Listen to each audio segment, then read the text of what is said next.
What's the haps? I'm Morocco and welcome to Indie Insights. Today I'm going to be taking a look at Shmadow, which is a portmanteau word mixing together shmups and shadows. And we all know I like shmups around here, so I'm going to take a look at this. This is by Extrokold Games. I actually have taken a little bit of a look at this already, which is not something I will tend to do with Indie Insights so much, but I played like less than 10 minutes of it, but I've had a little bit of a look at it. So we can have a look at the settings. The gear down the bottom is, I don't know why it wasn't just in the middle. It's one of those settings that, I don't know, devs seem to do this from time to time. They just like put the settings off to one side, and I've missed them on a few occasions doing that. It was like, there are no settings. Why are there no settings, in spite of the fact that there is one, but it's just sort of not with all the other options on the menu? I don't know. Either way, you have resolution options, music and sound effects on separate sliders. There are language options, so we have the following available for you. And there's actually quite a good amount of them, but to be fair, there's no dialogue or text or anything beyond the menu, so I imagine it's fairly easy to translate for. And auto fire is on, which I should hope so, because it can be fairly fast firing. You know, you wouldn't want to click for everything. So let's head on back, let's head on into the game. We're going to give this usual 10 to 20 minutes or so of our time, as we tend to do on Indie Insights, just to try and get a feel for things. So, we are a little orby blob, and there are shadowy blobs coming at us, and, the auto, I don't even have to click, I just have to move my mouse to fire this thing, because, as you saw, it was auto fire.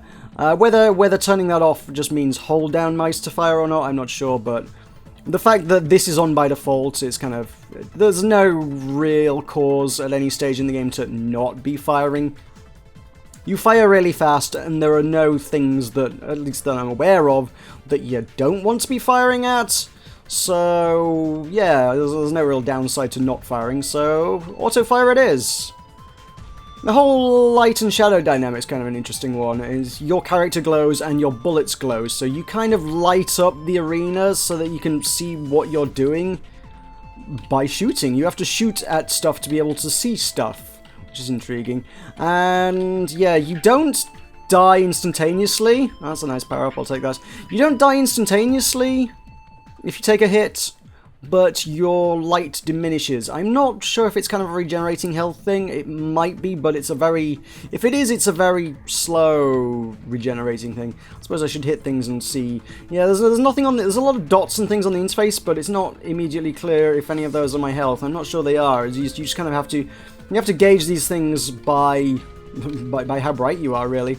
That was a wave of things that I couldn't see because I was not lighting things up because I was in the gloom. So yeah, it's mostly, aside from the endless stream of shadows, it's mostly kind of a boss rush kind of affair. There's some reasonably challenging enemies that pop up one at a time, and you need to try and kill them. And if you kill them, you will gain their powers. You do get to... I've unlocked a few things already. You do get to... Once you've got stuff, you can kind of tend to... you can start with it as a power. So I've got 2 powers up top. If I right-click, I've got the shield power that I just took from that chap there. So that's just going to absorb damage. And in fact, it's going to work exactly the same as it did for the boss. That's going to absorb damage. If it takes too much damage, it will eventually disappear. And yeah, once it's disappeared. I thought... Oh, it did disappear. I wonder if it was time-based then. I can't see anything there. I was under the impression it wasn't. Also, this is kind of the first time I've seen the shadows going in any other direction. That's kind of unusual. Up until now, everything I played the game so far, all the shadows have been coming from right to left. It's kind of been flying that way. And that was the first time that's changed that up. So that was definitely new. We got... I'm going to die here because I can't see anything. And if the enemy gets behind you and you shoot backwards, well, you aren't lighting up the path ahead of you as well, so you can't see what's coming, you can't see what's going to hit you. So, to a certain degree, you do need to keep shooting forwards as well. Otherwise, you're going to run into stuff and die just by virtue of the fact that you're not. So there's a lot of awareness to be going on. It's kind of weird in that regard. So I've got 2 of these shots. I forget how you fire that. I think it's possibly E or F or something. If there's an enemy, I will test it out. Compress. No. Is it just left click? I'm not sure how I fire that. Right click will certainly do the job. So yeah, it's just one big heavy projectile. There's some healing. That's nice. I haven't seen a healing thing before actually, so there is a way to get your health back, I suppose. You just need to keep going until an enemy gives you some health. Which is a little bit of a luck of the draw kind of affair, really. It's just a very arcadey kind of experience. It's just, yeah, boss rush and get the highest score you possibly can whilst not getting killed. To be honest, there's not a whole heck of a lot more to it than this, but I think the unlocking new gear and stuff from new enemies kind of gives you a degree of replayability. Because obviously once you've got those weapons, you can pick them out as your starting weapon from the start. I wish I could remember how to do it. Oh, it's shift. Shift is kind of seems like an odd choice for that, but yeah, shift is how you fire. You fire the weapon that is equipped to you, and then you got the bars at the top of the screen. The bars at the top are just your weapon recharging. So you've got the consumable ones that you pick up as you go along through level. That one is a consumable. I should have been firing forwards so I could have seen where I got there, but nope. So I can now get the lasers that guy was firing. That is now a tool of my trade. Didn't get a chance to use it, but there you go. And you've got shift is whatever is equipped to you. So we go back to main menu. I go to... Oh, hang on, I didn't want to start. I wanted to... Can we go back to the main menu? So odd. Actually, since I looked at this, it seems like they've changed the interface. There was a thing across the center of the screen that allowed you to change... Oh, there we go. You have to click on the middle thing. Yeah, this must have been updated because this was on the screen by default at the start in the last version of this I played. Okay, so yeah, now you click on that and that brings up essentially your weapon selection interface. So if you're not sure what they are, I guess there's no real way to find out other than trial and error. Laser is obviously laser, we've seen that. I'm not sure what that one was. There is a shield there actually, and to be fair, maybe my grasp on how you unlock things isn't quite as strong as I thought it was. If you pick it up, it's clearly not a guaranteed unlock, but you will pick up things by progressing through them. There is the egg time, I presume, is a bullet time kind of thing. You got a spread shot there. That's the big shot. That's your standard big shot. Lasers. Well, we just fought the boss that had the lasers, so yeah, let's take that. I didn't get a chance to use lasers. Let's take a laser. Why the devil not? So let's head on in lasers. It's got to take a moment to charge up. We don't get that right off the bat. It's maybe a little slower than you'd like to get going. It doesn't throw the stuff that actually fights back properly at you immediately off the bat. It's a little bit of dodging shadows for a little while. That's a really nasty enemy. That's a really nasty... Oh god. There's so many things to dodge. And by virtue of the fact that I'm kind of focusing on dodging it, I'm not focusing on lighting the way either, and I'm losing light. The thing is, there's kind of a weird downward spiral thing. If things start going wrong, they tend to continue going wrong because it's now darker. If you start taking damage, it makes the game harder. It's literally just what it does. All right, so I've got my spread shot. I'll put the spread shot on front. Oh, guts. Well, that lights things up. That's a really nice one for lighting things up. That was what the swirly attack is. So if that was your standard one, that would be a good one for just clearing the screen, I suppose. Just enough bullets to hit everything and light everything up. If you're getting kind of dark, a swirly attack would be good. That's a rapid fire, I guess that is? Yeah. It's kind of the orange ones seem to be more kind of just passive things that affect you briefly. So the orange one gives us rapid fire for a little while. Oh. Oh yeah, this enemy has the bullet time, but at the same time we do also essentially get to use bullet time for ourselves as well, so I don't know if that's necessarily an advantage for that guy, but hey-oh. I suppose he does move a lot faster in bullet time, so it's almost as though it's weird to see an enemy use bullet time against you. It's kind of almost as though we are being slowed down and it gets to move that much faster by virtue of bullet time.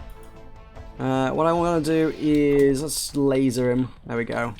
Great, so now I've got bullet time for myself. I take his powers for my own. And should I wish to fight a foe, I shall deploy that. A little bit of downtime between levels again, just clear the path. So I can't quite make out, just because it's such a subtle kind of thing, I can't make out if... Can I get through the gaps? Can you get through the... No, you can't. Oh, you can get through the gaps. Really difficult, but you can. Maybe we can kill it. Maybe. I don't know. Nope. Not quite. I had a train of thought that I've just lost there, unfortunately. Got distracted by trying to make effective use of the bullet time. Whoopsie. Could we use a laser? Laser seems like that would do it. Yeah.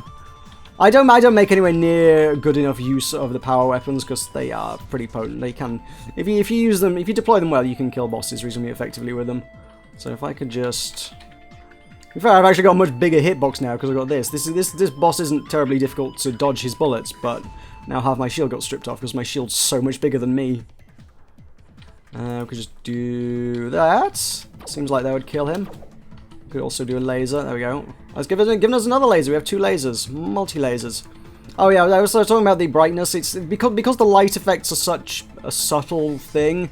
It's just very, very difficult to tell if like there is any kind of regenerating health. It's like, sometimes you look at it and you're like, it vaguely kind of feels like I'm getting slightly brighter over time, but I'm not sure if I am.